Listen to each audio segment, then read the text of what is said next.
La phrase d'Aristote « Le but de la vie, c'est le bonheur » résume parfaitement l'essence de sa philosophie éthique.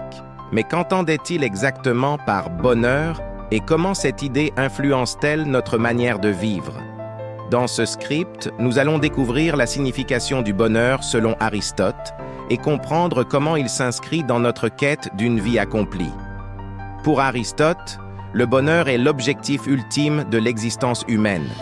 Il ne parle pas simplement du bonheur comme un état émotionnel éphémère, comme la joie ou le plaisir instantané, mais du bonheur dans un sens plus profond et durable, qu'il nomme eudémonisme. Ce terme désigne un bien-être global, une satisfaction durable qui résulte de la réalisation de notre potentiel humain. Aristote soutenait que le bonheur s'atteint en vivant une vie vertueuse, c'est-à-dire en exerçant pleinement nos capacités rationnelles et morales. Pour lui, la vertu consiste à trouver un équilibre, une juste mesure, entre les excès et les déficiences.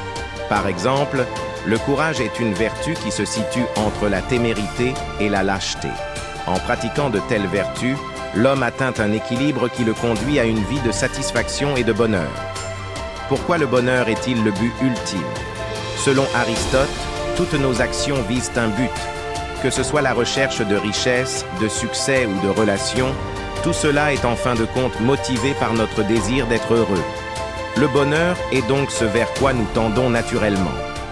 Il n'est pas un moyen pour atteindre un autre objectif, mais l'objectif en lui-même. Ainsi, pour Aristote, le but de la vie, c'est le bonheur. Signifie que chaque individu doit chercher à vivre selon la vertu, car c'est seulement ainsi qu'il pourra atteindre l'épanouissement personnel et la véritable satisfaction. Le bonheur, selon lui, est le résultat d'une vie bien vécue.